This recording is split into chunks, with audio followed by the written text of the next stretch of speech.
Venezuela vetada es un umbral al entendimiento y un choque frontal con la realidad de nuestros tiempos. Para aquellos que se han cansado de tropezar en la oscuridad una y otra vez con la misma piedra, aquí encontrarán un destino concreto y una luz en el camino.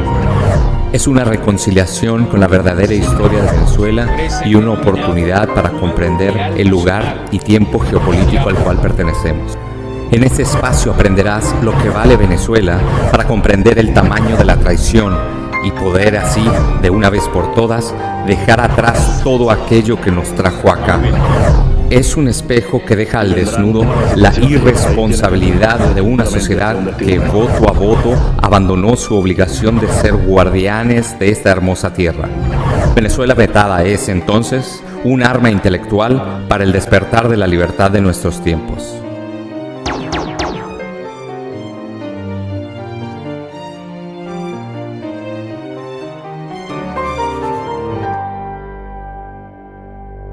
Hola, buenas madrugadas, nuevamente juntos para encontrarnos con la realidad de un mundo cada vez más convulsionado, pero a pesar de los pesares tenemos esperanza. Por eso, cada madrugada de domingo nos encontramos con Noel Alejandro Leal y comenzamos a desgranar una por una todas las noticias que nos inundan. Muy buenas madrugadas, Noel. Buenas madrugadas, Jenny. Buenas madrugadas a todos los que nos acompañan hoy. Y gracias por esta oportunidad, Jenny, de continuar juntos. Hola. Nuevamente quiero invitarlos a que nos acompañen en este andar por recuperar a Venezuela, por el despertar de Venezuela. Los invito a hacer un aporte a Venezuela Vetada. Pueden hacerlo de manera directa al PayPal o al Zelle de Venezuela Vetada, o comunicarse conmigo a través de las redes sociales. Todo aporte es válido, importante y muy, muy necesario. Gracias. ¿Te puedo proponer algo? Contame. Bien, siempre hablamos de Venezuela.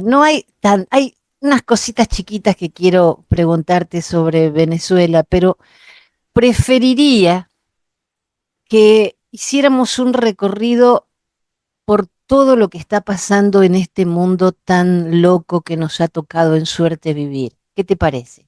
No, adelante. Lo gracioso es que seguramente que cada uno de los puntos vamos a encontrar ese hilo con Venezuela. Vamos a encontrar ese hilo con Venezuela y siempre nos trae a casa.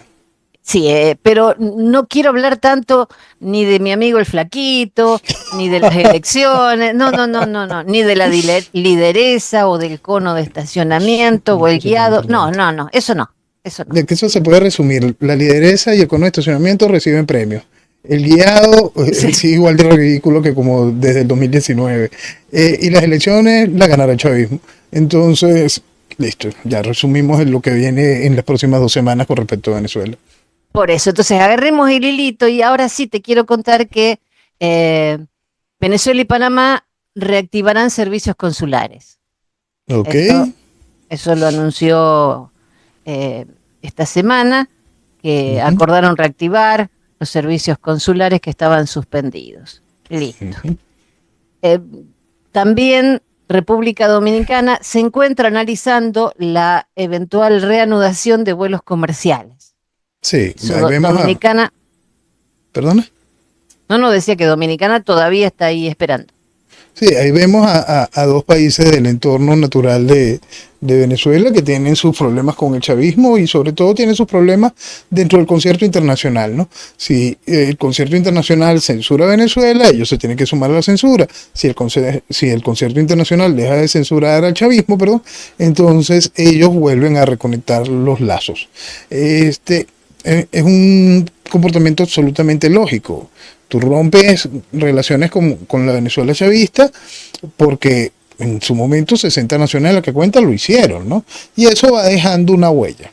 Este tipo de países no pueden hacer un país como Francia, por ejemplo, que se muere por volver a tener negociaciones directas con el chavismo. Eso lo demostró hace mucho tiempo aquel encuentro de Macron con Maduro. No puede hacerlo como lo puede hacer Panamá o República Dominicana, porque no es lo mismo, pues los países tienen un peso específico en este asunto. Por supuesto que la tiranía chavista sigue estando marcada, pero cada uno de los países busca la manera de ir entendiéndose dentro de su espacio. Y para un país latinoamericano, para un país caribeño, por supuesto, mantener las relaciones con Venezuela en lo próximo y que queden lo más lubricadas posible es algo que siempre van a buscar, pues es lógico para la República Dominicana mantener, reincorporar los vuelos, es una oportunidad de turismo, una oportunidad de juego, de incremento de movimiento de sus aeropuertos. Es decir, tiene cualquier cantidad de cosas que le traen beneficio directo a República Dominicana, igual que establecer relaciones consulares con Panamá es fundamental, sobre todo para la gran cantidad de venezolanos que están en Panamá, que necesitan algún tipo de soporte por parte del Estado venezolano. Y entonces ese hueco, ese espacio que en realidad molesta en lo que tiene que ver con la burocracia interna de Panamá, con eso se va subsanando. Y ahora sí, esta es los regímenes de Irán y Venezuela. El apoyo de Maduro a Irán refuerza la necesidad de una respuesta urgente de Estados Unidos para contrarrestar la amenaza que representan ambos regímenes, esto dicen varios analistas. Hay acuerdos, 320 acuerdos estratégicos desde el 99 para acá. Sí. Bueno, vamos a ver esto con historia y vamos a quitar cierto ruido que hay hoy en el país con respecto a este tipo de situaciones. ¿Dónde está el ruido? Vamos a identificar primero el ruido. El ruido dice que si cae Irán, cae el chavismo. El ruido dice que hasta el máximo líder se vino a esconder en Venezuela. El ruido dice que aquí están escondidos todos.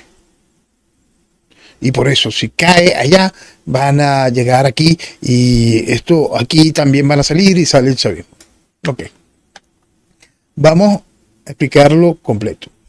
En 1998, finalizando 1998, antes del triunfo electoral de Chávez, del 98, yo le escribí a un grupo de amigos míos con los que sostenía comunicación por correo, que hablábamos sobre política y la preocupación país, y les dije que lamentablemente Venezuela entraría en un proceso revolucionario, neocomunista, fundamentalista.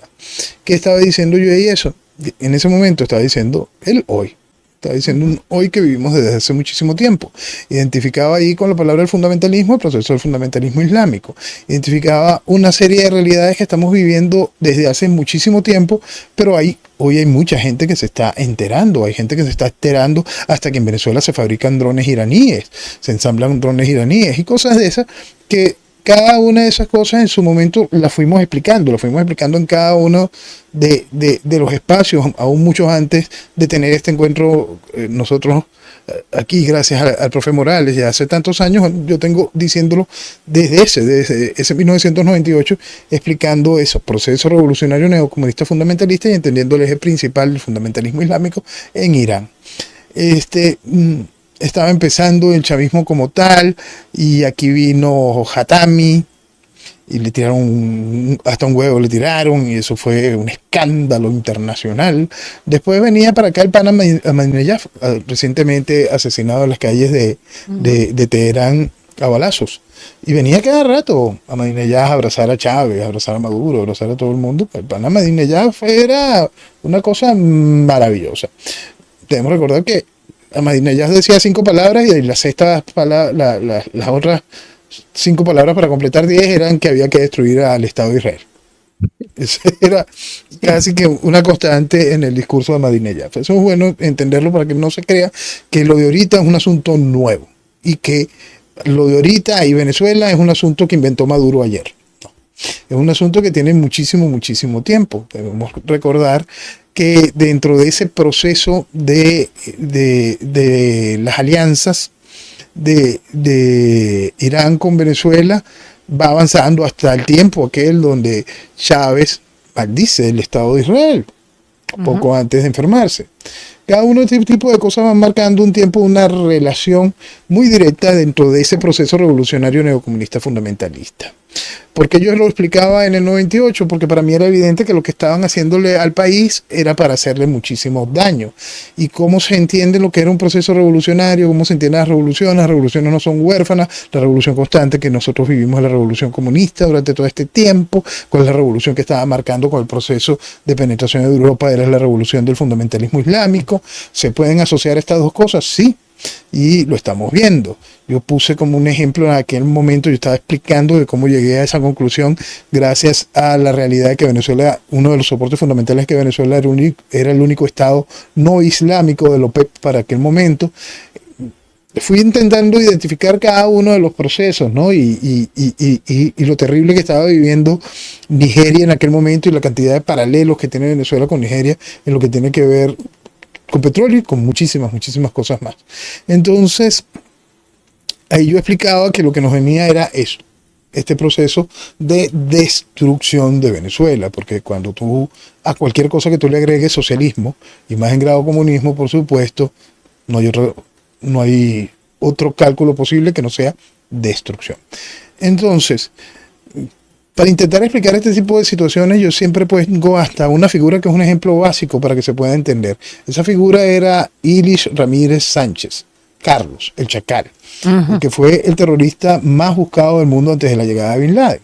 Un producto nacional, un producto de esa enfermedad que es el socialismo. Y un producto que él mezcló en su puesta en escena, un desarrollo de esa imagen precisamente revolucionaria comunista vinculado a todo el proceso palestino y el proceso islámico en general.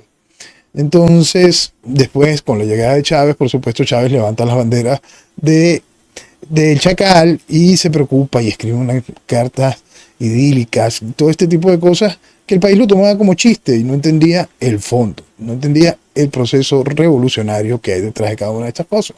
Y entonces nos encontramos hoy con que el liderazgo opositor sigue diciendo, ay, es que subestimamos a Chávez. ¿Por qué? Porque fueron tan increíblemente irresponsables y tan impresionantemente imbéciles que no veían lo que estaba allí absolutamente evidente. Entonces, el proceso revolucionario está allí de una manera muy clara y los lazos que lo unen al proceso islámico son amplios y eran evidentes antes de la llegada de chavismo al poder. Evidente para el que le preocupa país, evidente para el que siente lo que vale Venezuela, evidente para el que entiende lo que significa Venezuela, evidente para el que entiende alguito de geopolítica y las realidades del tiempo y momento. Es decir, nada de nuestro aspecto político tenían la más miserable idea de lo que venía para el país. ¿Por qué? Porque simplemente son asquerosamente inútiles aparte de asquerosamente colaboracionistas. Ok. La realidad de todo esto es posible que si cae el proceso iraní, caiga Venezuela. Señores, hay que entender puntos y los que son cada uno de los puntos y los que brindan un soporte y las realidades. ¿Venezuela tiene una unión económica con Irán? No. Ahí hay negocios sucios. Yo te doy uranio, yo te doy oro, tú me das armas. Yo te permito que tú juegues en mi territorio, tú me permites utilizarte de puente para poder hacer otro tipo de cosas. Y eso es una realidad que era constante. Y una realidad que desde el principio ensuciaba el buen nombre de Venezuela. Hay gente que ahorita se está acordando frente a cada uno de los casos de que se ha utilizado el pasaporte de Venezuela. Cuando uno lo explicaba en el 2007, no, el país lo negaba. Pero eso uno lo explicaba para el 2007. Cuando cada una de estas cosas fueron explicadas en su momento y el nivel de este tipo de situaciones. Yo siempre quiero recordar que no es en el caso de Irán, pero sí en el caso de lo que fue Irak, que Chávez se paseó con Saddam Hussein en un Mercedes-Benz por Bagdad y todo eso, cuando Saddam Hussein tenía todas las señales evidentes de qué era lo que venía. Y eso nada más se hace cuando hay un concepto revolucionario claro, una idea y un control sobre una nación. Entonces, eso era en aquel tiempo. Y mi país irresponsable siguió vistiendo democracia aquello. Ok, pero volvemos al caso de Irán y el espacio con respecto a Venezuela. Cada uno de estos soportes que ha brindado Irán y cada uno de este tipo de comentarios no nos hacen dependientes de Irán, en ningún sentido, ni en formato de gobierno, ni nada de esto. ¿Se utiliza eso para ir penetrando y desinstitucionalizando a Venezuela? Sí, por supuesto. ¿Se va quebrando la identidad de Venezuela como un ente generalmente cristiano católico y se tiene que soportar cada vez más la presencia musulmán? Sí, por supuesto, es parte de lo que se busca, porque tienes que dividir, generar nichos, generar mini tribus, generar problemas. Cada una de estas cosas son lógicas dentro de un proceso revolucionario, pero no nos hace dependientes de Irán. Entonces, los que están con ese sueño húmedo también de que si cae el proceso islámico en Venezuela, cae Maduro, no. Primero hay que entender de quién nosotros somos moneda de cambio. Cuando Venezuela perdió el control de su destino, somos moneda de cambio de China y de Rusia, no de Irán. Y es importante entender eso para comprender hasta dónde el avance del proceso revolucionario neocomunista fundamentalista, qué parte es la que entra en cada una de las áreas en el ejercicio de gobierno de la revolución y en el ejercicio de entramados y deudas internacionales. Entonces, no. Nosotros no somos moneda de cambio en el proceso revolucionario iraní. No, en realidad lo que sucede allá hasta le beneficia al chavismo. Porque cualquier país que deja de vender petróleo, por supuesto, eso beneficia al chavismo. Hay que entender eso. Son bases lógicas, es un ABC. Entonces, cada vez que usted escucha a alguno de estos grandes genios hablando sobre que sale los ayatolás y sale Maduro, pues no, está viendo usted a un pendejo. Es bueno que tenga conciencia sobre eso. Entonces, Venezuela, Irán y preocupaciones que puede tener los Estados Unidos. Esas preocupaciones son viejas, entran dentro de aquella cosa que fue aquel decreto ejecutivo del Ejecutivo donde se mantiene como constante Venezuela es una amenaza. Venezuela como amenaza, y entre lo que le da soporte a eso es aquello también.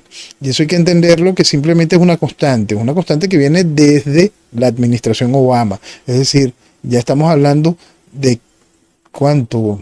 Más de 12 años ya.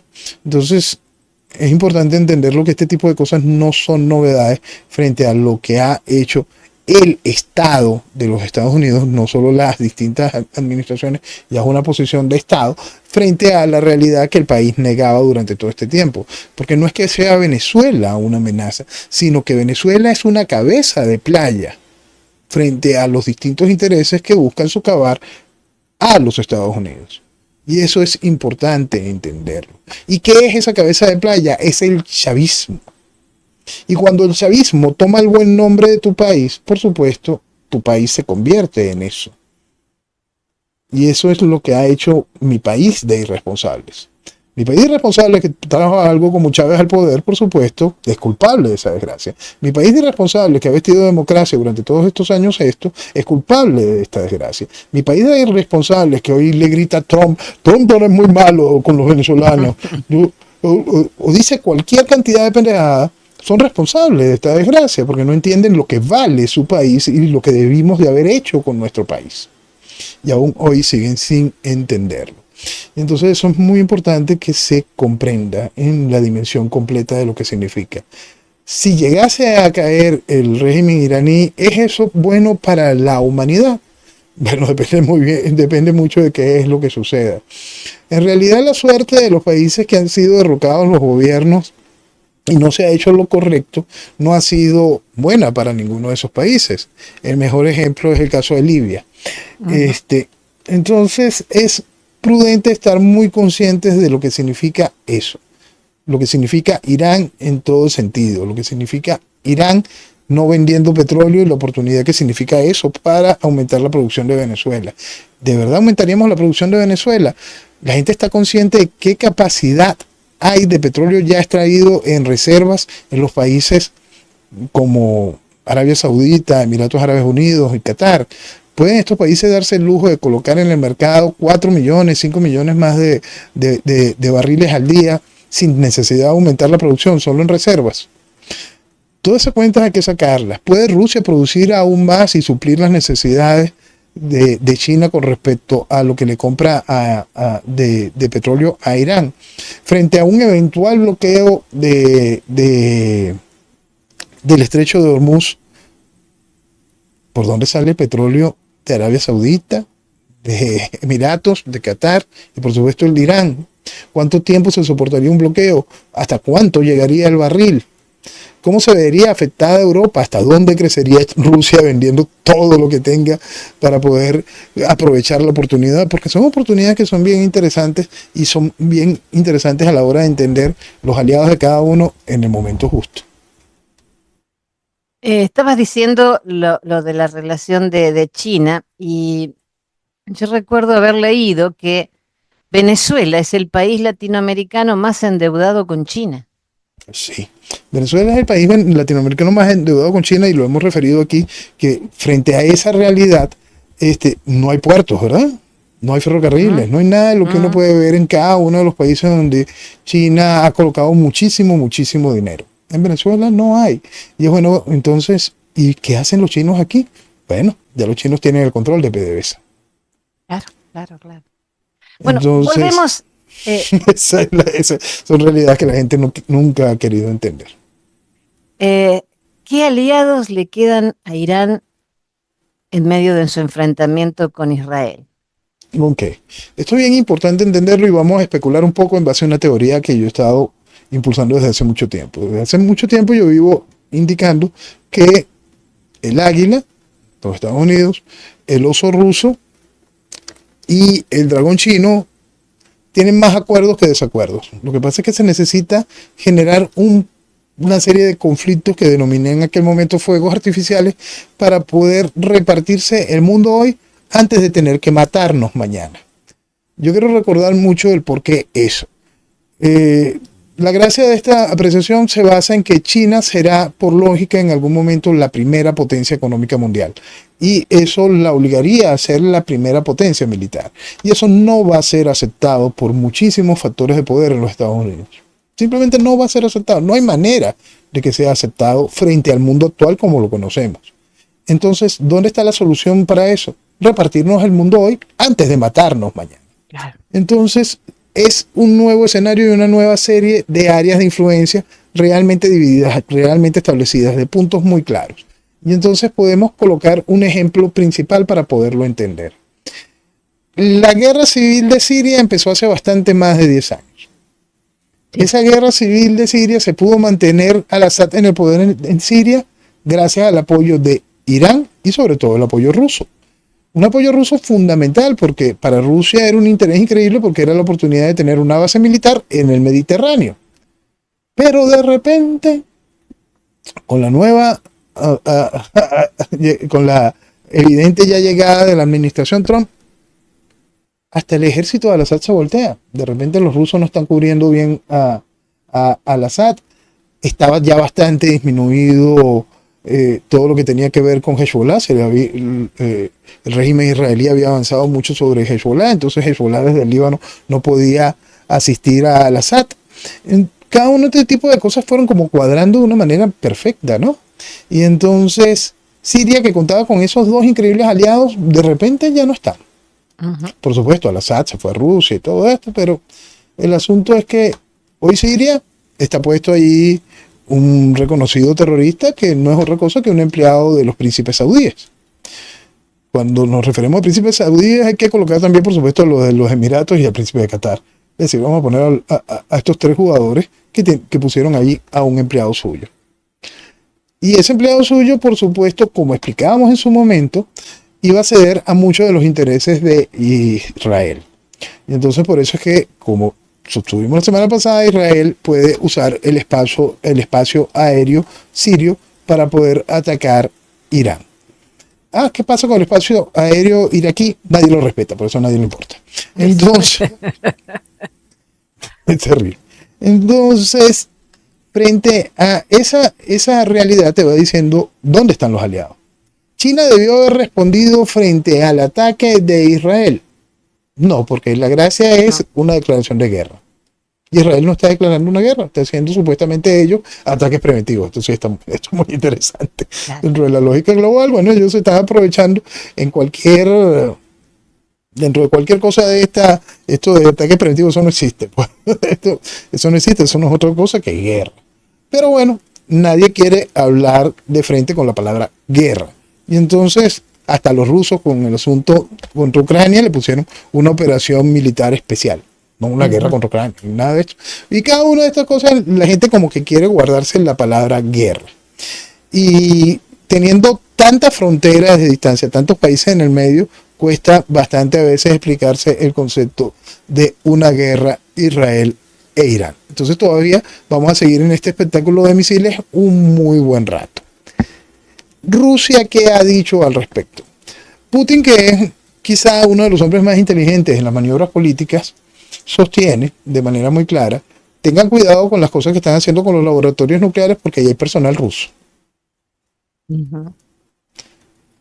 Y también dice hoy, de manera muy clara, que Israel es un país, dice, hoy, el viernes dijo, Israel es un país ruso parlante, reivindicando la cantidad de rusos que viven en Israel, que son judíos, fueron a Israel, y que según él, en Israel muchos hablan ruso.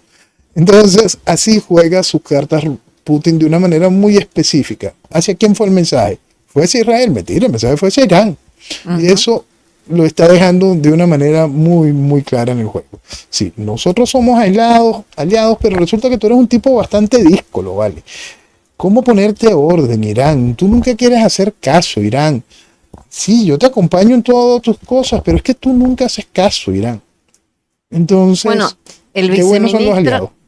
El viceministro de Asuntos Exteriores ruso dijo que la firma del tratado no significa establecimiento de una alianza militar con Irán ni asistencia militar mutua. Más claro, no se puede. Claro, no se puede. Y es eso, de eso se basa la gracia. En la repartición del mundo, el sable iraní cumplió sus funciones. Pero ahí no, en la parte de la repartición así, no. Ya cumpliste tus funciones. Entonces, hay un mañana inmediato de mantenimiento del régimen islámico. Se ve difícil y ahí es en donde está el gran problema de lo que tiene los Estados Unidos encima. El gran problema que tiene el presidente Trump encima. Hay una gran discusión porque el presidente Trump dijo: yo no voy a meter a los Estados Unidos en ninguna guerra, yo no voy a tener ningún tipo de cosas con esto no puede suceder, Estados Unidos no debe entrar. Pero el asunto es que se está tocando un punto fundamental para los Estados Unidos, que es Israel. Y como también explicamos en su momento durante la visita del presidente Trump, y explicábamos durante la primera administración del presidente Trump, el gran logro de lo que habían sido los acuerdos de Abraham, que no era otra cosa que hacer que gobiernos suníes, musulmanes suníes, se entendieran con Israel. Esa era toda la gracia de los acuerdos de Abraham. Y en esta última visita del presidente Trump, que todo el mundo decía, Trump le dio la espalda a Israel. Nosotros explicamos de manera clara que lo que estaba haciendo el presidente Trump era un cinturón de protección de seguridad suní a Israel. Eso es importante entenderlo para poder comprender cada uno de estos juegos. Pretender entender siempre problemas de Medio Oriente en el odio musulmán contra el odio judío es no entender cómo se odian los musulmanes entre sí. Y entonces, si usted no comprende eso, no va a entender este proceso. Entender el problema chií, suní es realmente complicado, pero vamos a afrontarlo con simplemente la realidad. El dinero está en el lado suní. El acercamiento a Occidente está en el lado suní. Por más que sea el terrorismo suní lo que ha hecho muchísimo más daño, por más que cosas como Al-Qaeda o ISIS sean suníes, son los que tienen conexión con Occidente. Eso es importante entenderlo en cada una de estas sumas y restas para poder comprender ese tipo de relación y por qué los aliados funcionan de esta forma en este nuevo mundo al que nos estamos acercando a una velocidad realmente impresionante. Entonces está la decisión del presidente Trump. La semana antepasada, cuando hablábamos de la pelea Trump-Elon Musk, que explicábamos que lo que estaba diciendo era una mentirota y quedó como mentirota, y explicábamos que el gran problema es que el pantano no se puede drenar, el pantano que es ese estado profundo de Washington, no se puede drenar Yo creo, y esto es una apreciación mía muy particular, que el presidente Trump decidió, no se puede drenar el pantano, pero sí podemos domar al pantano. Okay. Una exigencia del pantano hoy es ir a la guerra. Una exigencia evidente del pantano, evidente por mil cosas, no solo los nexos de lo que significa Israel, sino el negocio, de lo que significa una guerra e intentar generar después el negocio de la reconstrucción y cada uno de este tipo de cosas. El pantano exige guerra. Pero hoy en día se puede hacer una guerra sin trasladar botas. Sí. ¿Por qué? Porque lo primero que se necesita para poder de verdad ganarle a Irán es bombardeo profundo, con bombas antibúnkers. Bombas que nada más pueden ser trasladadas en los B-2 y son bombas que nada más tienen los Estados Unidos. Entonces son las dos cosas. Amarran a los Estados Unidos a que entre en la guerra si se quiere de verdad desplazar al régimen de los ayatolás. ¿Y Corea del Norte no puede ayudar? No. En el momento en que Corea del Norte se ponga como gallito de pelea, tanto Putin como Xi Jinping le van a decir, siéntate. Claro. Y se sentará. Ahora, las ciudades subterráneas solo pueden, dicen, destruirse con armamento estadounidense. Exacto, de lo que estamos hablando. Por eso es que si se quiere de verdad poner fin al régimen de los ayatolás, por supuesto Estados Unidos va a entrar en la guerra. Repito, tiene que entrar con botas. Acabamos de ver precisamente un ensayo sobre este tipo de situaciones. Durante los últimos 2 años y pico, constantemente, esa entrada en el Mar Rojo, los hutíes desde Yemen están generando caos constante. Secuestraban aviones, secuestraban buques, disparaban misiles hacia Israel, disparaban misiles hacia buques, atentaban hasta contra buques militares estadounidenses. El presidente Trump simplemente, desde una serie de portaaviones, barrió con gran parte del poderío militar hutí en Yemen. Simplemente los barrió. ¿Por qué? Sin poner una bota en Yemen. Entonces aquí estamos viendo un ejemplo de ese tipo de guerra. Por supuesto que en el caso con respecto a Irán, sí es mayor, sí llevaría una declaración de guerra, sí involucraría formalmente a los Estados Unidos en otra guerra, que puede llegar a ser una guerra interminable, si se decide invadir. Pero si no se decide invadir, sino si simplemente se utilizan los aviones para bombardear y acabar con esas ciudades subterráneas. Hay que entender las realidades de lo que se busca en este juego. No se pueden ver estas cosas de nuevo en razón de batallitas, ya ni siquiera se pueden ver en razón de un país específico. Hay que ver los intereses de estos bloques que se están repartiendo el mundo hoy para no tener que matarnos mañana. El hijo del último Shah de Irán, Reza Pahlaví, está llamando al levantamiento al pueblo. Se está pidiendo que la República Islámica llegue a su fin, que no se tenga miedo, que la gente, que no hay que temer una guerra civil, Sí. Porque hay un plan para el futuro de Irán. Y ese es el mensaje que tienen que enviar. Es muy importante entender que este tipo de países necesitan ese tipo de liderazgo, un liderazgo que les lleve a algún tipo de su esencia, que los lleve a algún tipo de una identificación histórica. Entonces, por supuesto, sacarse el sombrero al hijo del Shah es una cosa interesante, y para más el tipo es igualito al papá. Entonces sí. es un mensaje impresionante que le está generando a gran parte de la población que todavía lo tiene en su recuerdo. Es una de las vías de intentar mantener el orden para que el país no se desbarranque como Libia. Hay que entender que este tipo de cosas en este tipo de países es fundamental. Se puede llegar a hacer lo correcto. El nuevo hijo del Shah puede ofrecer libertad y puede ofrecer al mismo tiempo una dictadura que raya en una nueva tiranía, pero que ofrezca ciertas libertades las cuales se van a sentir. Todo eso se va a poder promover en su momento si la decisión real es extraer el régimen del fundamentalismo islámico de Irán. En mi opinión, esa es la decisión final. Ahora vamos con otro punto. También la semana pasada hablábamos sobre el cuento de que si Irán está cerca o no de construir una bomba atómica. Hay un punto que es fundamental.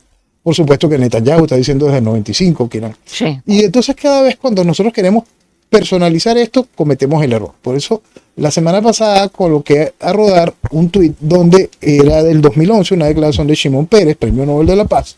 Shimon Peres decía, y precisamente Shimon Peres, un personaje que decir que en algún día se miraron con cariño Shimon Peres o Netanyahu es un imposible, siempre se miraron con bastante odio.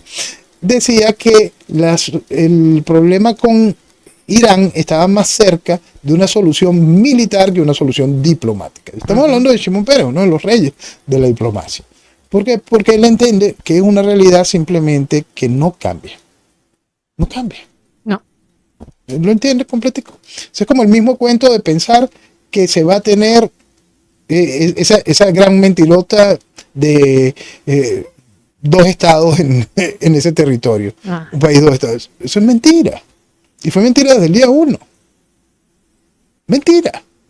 Era imposible. Era ridículo el planteamiento. Entonces, ese tipo de cosas hay que tenerlas muy claras, porque son situaciones realmente imposibles de manejar dentro del marco de lo que se quiere, del buenismo, del entendimiento. Eso no existe. Y menos cuando hay posiciones tan increíblemente claras. Posiciones cuando lo que puede tener un imán radical, con la posición que puede tener un ortodoxo, no un ultraortodoxo, sino un ortodoxo normal con respecto a los usos de... Por favor, simplemente darse un paseíto por ahí se entiende la realidad de ese imposible. Bueno, el asunto es que esto iba a suceder. Fuese Netanyahu, que es mucho más guerrerista, no se puede negar que algún otro. Pero esto iba a suceder. Ahora, vamos a lo del armamento nuclear. ¿Puede estar cerca el armamento nuclear? El asunto es que, más allá de todo esto, sería bueno que todos los mortales nos preguntásemos, no porque cualquier país no tenga derecho a energía nuclear. Por supuesto que cualquier país debería de tener derecho a energía nuclear. ¿Y por qué no derecho a una bomba si los demás lo tienen? Corea del Norte, que citaste ahorita como ejemplo, no la atacan porque tiene bombas. Sí. Y entonces por eso Kim Jong-il hace lo que le da la gana, y por eso su papá hizo lo que le dio la gana, y por eso su abuelo hizo lo que le da la gana. Tenían la bomba. Y entonces eso le da posibilidades a tener la bomba de esclavizar al país y llevarlo al retroceso, hacer lo que le dé la gana y amenazar a todo el mundo, amenazar a tu vecino todos los días, hacer todo lo que tú quieras. ¿Por qué? Porque tienes la bomba. Y entonces como tienes la bomba, puedes hacer lo que te da la gana. Bueno, y en mucho de eso, Irán quería esa condición. Yo quiero la bomba para hacer lo que me da la gana. Irán dice, no, yo no estoy construyendo la bomba, yo no quiero la bomba. Ok. Para todo lo que tiene que ver con medicina, para todo lo que tiene que ver con electricidad, el grado de enriquecimiento es menor al 10%. Entonces tú enriqueces el uranio hasta menos del 10% y tú no tienes ningún problema. De ti no se te va a sospechar nada. Pero resulta que hace años se encontraron rastros de enriquecimiento superior al 40%. Y entonces, ¿para qué estás enriqueciendo superior al 40%? No, yo no quiero hacer una bomba. Aparte, para llegar a hacer una bomba necesitas más del 90%. Sí, pero ¿por qué necesitas más de 10%? Si tú lo que quieres es para electricidad. Entonces, esa es una sola pregunta igual que tenemos que hacernos todos. Por supuesto que ese país que nada en petróleo necesitaba energía eléctrica nuclear. Bueno, entonces... El asunto es que también necesitaba mucho más poderoso porque te pasaste del máximo requerido para poder tener electricidad. Esas son cosas que dijo la Organización de Energía, que hoy mismo también está defendiendo Irán. No, están muy lejos de construir, no están. Pero el asunto es que tú mismo descubriste que estaban muy por encima de lo necesario para generar electricidad. Por eso es que hay tantos vacíos en este tipo de situaciones. Por supuesto que Irán quiere una bomba nuclear. Es absolutamente lógico, y más cuando están conscientes de que Israel las tiene. Seguro. Es absolutamente lógico. Cuando entendemos el fundamentalismo islámico, es prudente que tenga. Hay una cosa que esta semana yo estaba intentando explicarle a muchos amigos míos, y intenté resumirla de esta manera. Usted tiene un tradicional y hasta milenario antisemitismo. Por más que esté mal señalada la palabra de semitismo cuando se lo aplicamos solo a los judíos, solo a los judíos. Pero eso es tradicional y hasta milenario. Y entonces a eso hay que sumarle, en estos tiempos modernos, un por muchos razonado antisionismo. Y entonces encontramos un gran problema allí que identifica al Estado de Israel. Okay. Pero cuando nada más se amplifica eso, mucha gente empieza a banalizar el fundamentalismo islámico. Entonces, si no entendemos que nada de eso es bueno, que todo esto siempre va a estar enfrentado, no estamos comprendiendo el problema. Y eso es fundamental entenderlo. Nada de eso es bueno. Pero el asunto es que ese problema no se puede desactivar. Y ese problema, para que no nos estalle en la cara, hay que ver cómo se le baja el volumen. Y entonces, ¿el fundamentalismo islámico con una bomba atómica es algo prudente? No. ¿Israel debería de tener bombas atómicas? No, pero ya las tiene. Entonces afrontemos la realidad de cómo está el mundo, antes de que nadie las use. Bien, te propongo que nos vayamos un poquito de el problema de Israel con Irán y vayamos a algo que está muy tranquilo, España. España. Tú sabes que ahorita pasamos Irán y llegamos a Irán a través de un hilo que era Venezuela. Cuando ahorita hablemos de España, vamos a ver cuántos hilos nos unen. Yo tengo marcado 2 hilitos. Cuéntame. Hilitos o hilotes, no sé cómo es la cosa. Pero bueno, hay escándalos de corrupción, ¿no es cierto? Que están afectando a don Pedro. Sí. No muchos, ¿no? Más o menos. Pero bueno, en este momento, en esta semana que pasó, la Fiscalía de Venezuela emitió una nueva orden de captura contra Juan Guaidó por vínculos con el caso Coldo. Y el caso Coldo. ¿Esto me parece que tiene que ver con España o me equivoco?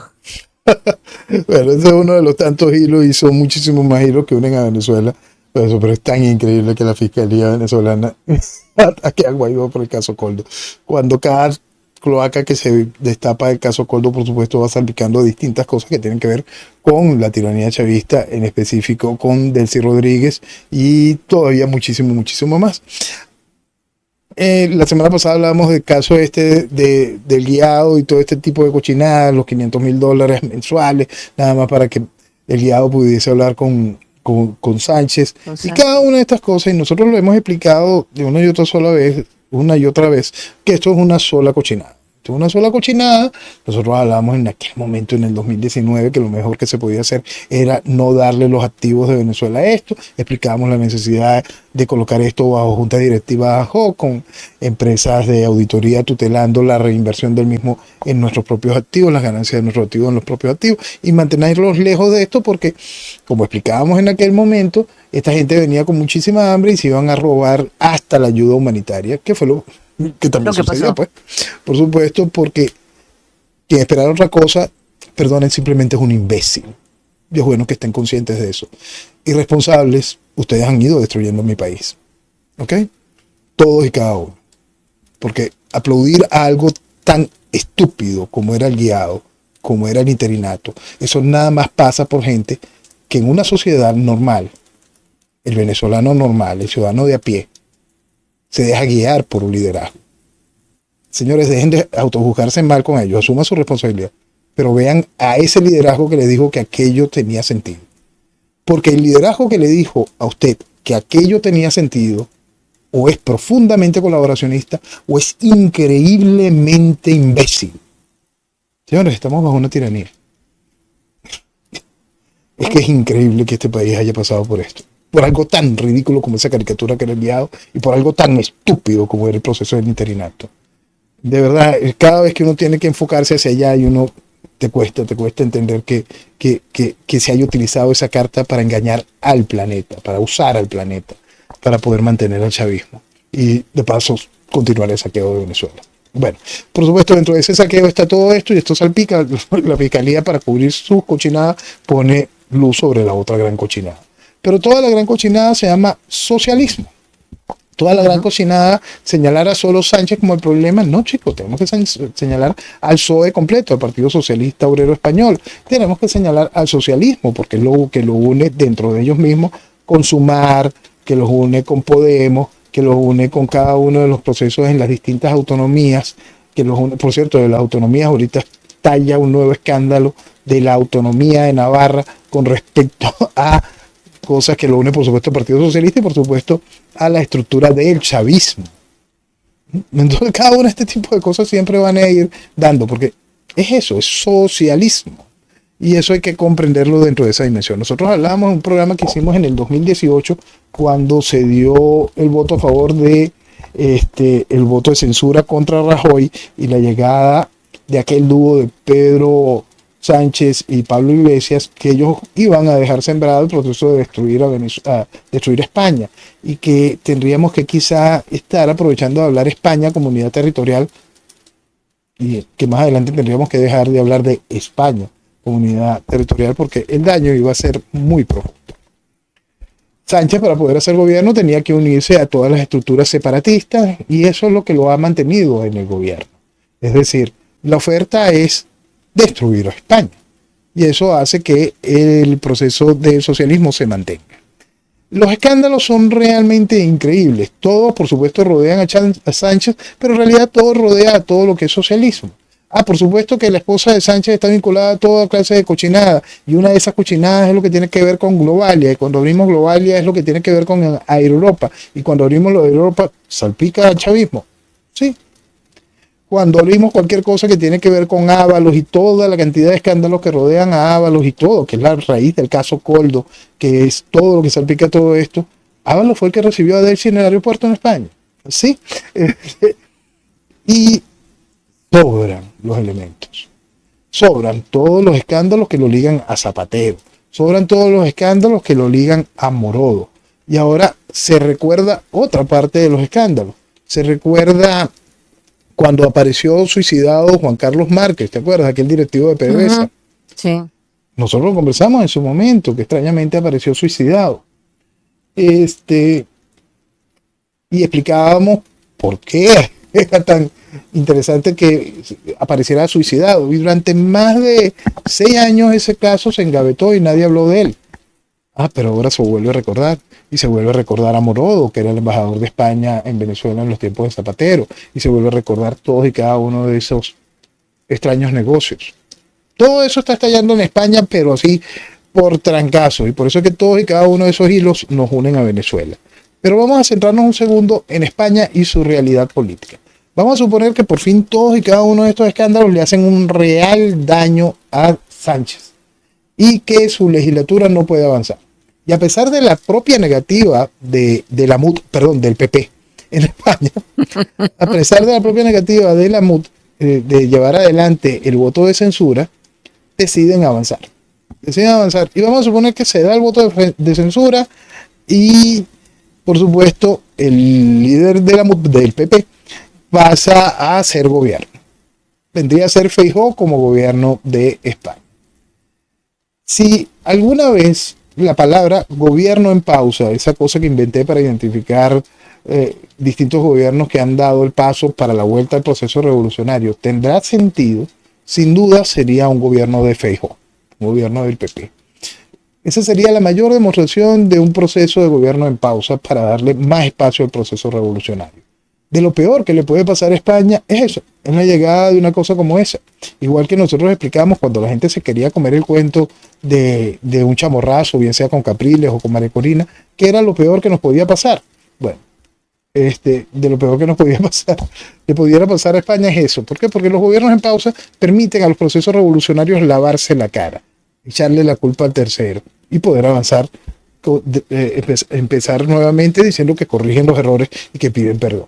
Entonces, cada uno de este tipo de cosas tienen una lógica dentro de la política.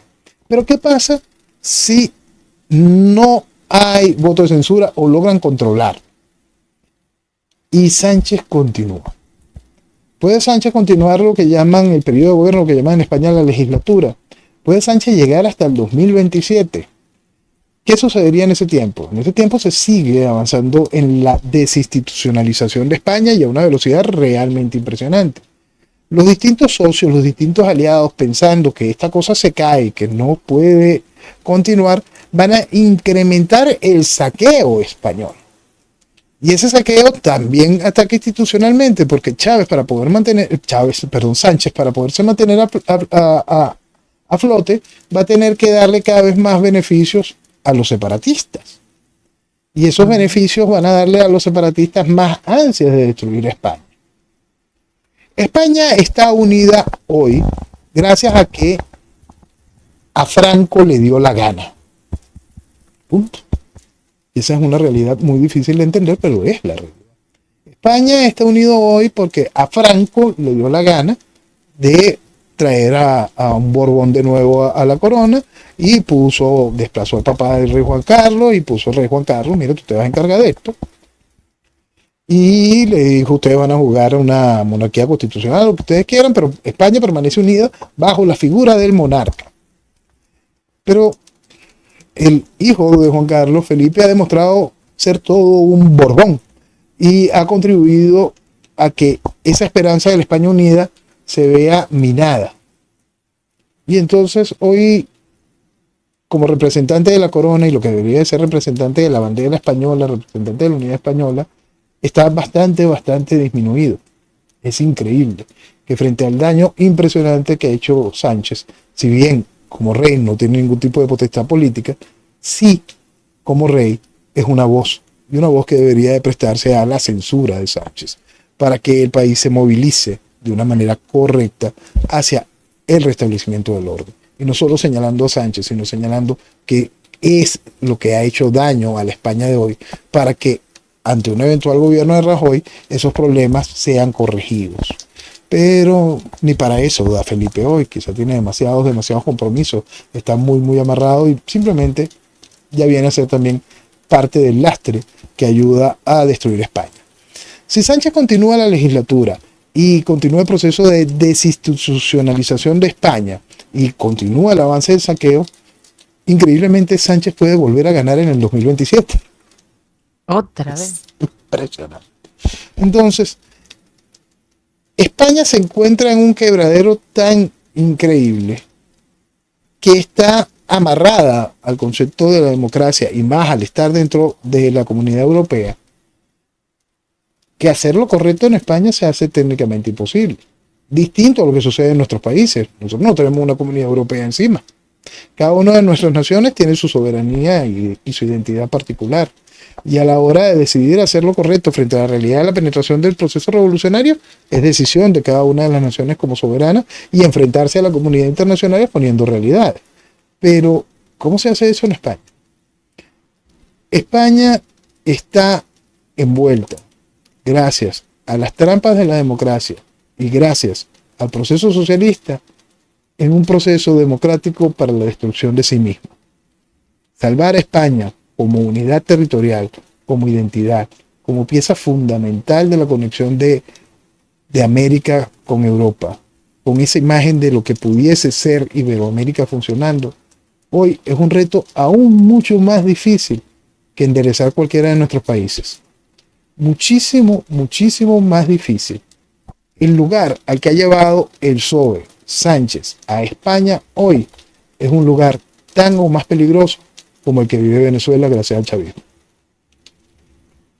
¿Y vos crees que la coalición esta de gobierno se puede romper? Porque el equilibrio es bastante precario.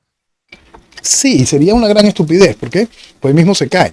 Ese es como el cuento de que aquí vienen los hermanitos Rodríguez, van a sabotear a Maduro. O Diosdado va a sabotear a los hermanitos Rodríguez. Nah. No, se entiende un principio que yo siempre he ido colocando. Hay una balsa. Hoy la balsa en España se llama Pedro Sánchez. Ah, ahí está Puigdemont, ahí está la rata de Rufián, ahí está la de Sumar, está lo que queda de Podemos. Queda todo eso, para más cuentan con el soporte de que el PP no busca hundir la balsa, ¿no? Es igualito a la puta, no busca hundir la balsa. Claro, estamos todos en la misma. Están todos en la misma balsa. Entonces la balsa tiene su altísima posibilidad. Si estos tipos son tan gafos como pudiese ser, como creen que son igual de gafos los que soportan la balsa del chavismo, y algunos de ellos son gafos y deciden hundir la balsa, se hunde, pues. Se hunde. Sí. Entonces, se pueden hundir con seguridad, pueden hacer un hundimiento programado para que sea el gobierno de pausa el que tome en control antes de que se les ocurra pasar algo, debido a que los escándalos son demasiados. Bueno, lo iremos a ver en el futuro próximo. Quizá haya eso, un descifrar calculado para que pueda el PP mantener el control y hacer un gobierno en pausa que permita al proceso revolucionario español reenchufarse, reencuadrarse, reorganizarse y darle continuidad. En mi opinión, no creo que sean tan gafos. Y estoy segura, porque que no crees que este pobre señor Sánchez no sabía nada. Él era inocente de absolutamente todo. Él no sabía nada de las cochinadas que hacía Ábalos, nada de las cochinadas que hacía No, él dijo que no. Cerdán, ninguna de las cochinadas que hacía su hermano, ni menos las que hacía su esposo. No, él dijo, hablando de Cerdán, ¿no? Ajá. Que él había creído en las explicaciones que le proporcionaba el hombre que él mismo puso como número 3 del PSOE. Sí, sí. Entonces, ¿Cómo cree que en Venezuela hay elecciones democráticas? Que el gobierno nacional, sí. pero no, tiene cara de bueno, don Sánchez, pobrecito. Él un pobre inocente que... No. Yo creo en él. Creo que es inocente. Sí. Igual. Y lo de la esposa tampoco. Él sabía tampoco lo que pasaba con doña Begoña. Él tampoco lo sabía. Y es evidente. Begoña es una Y santa. con el hermano también, don David Claro. Sánchez. Begoña, También. Begoña, una familia tan ilustre que eran los que eran dueños de saunas gay y cosas de estas. Por favor. Bueno, pero lo hacían bien, lo hacían con todos los papeles en regla. Sí, El hermano sí. del presidente también, un juicio por tráfico de influencia y prevaricación. Y Sánchez no sabía. no sabía. No, él no sabía. También se nos está olvidando hasta el fiscal general puesto por Sánchez. Dios santo. Es decir, toda la obra del PSOE es para descoser a España. Porque llevarlo a este nivel de cochinada no es solo el robo, señores. Esto es muy importante entenderlo. Hacer que la gente pierda la fe en la democracia, pierda la fe en la estructura de gobernanza, pierda la fe en las funciones de un país, que piense que todos son corruptos, que todo está perdido, que no hay ningún tipo de solución en ese tipo de situaciones, hace que mucha gente con capacidad se vaya de ese país. Cuando esa gente de capacidad se va de ese país, el país queda en manos de eso. Queda en manos de lo peor. Y un país Pero desinstitucionalizado llega a estos niveles. Entonces entiendan el nivel de la jugada. Hay países que están respirando un poquito. Cristina Fernández, presa, domiciliaria.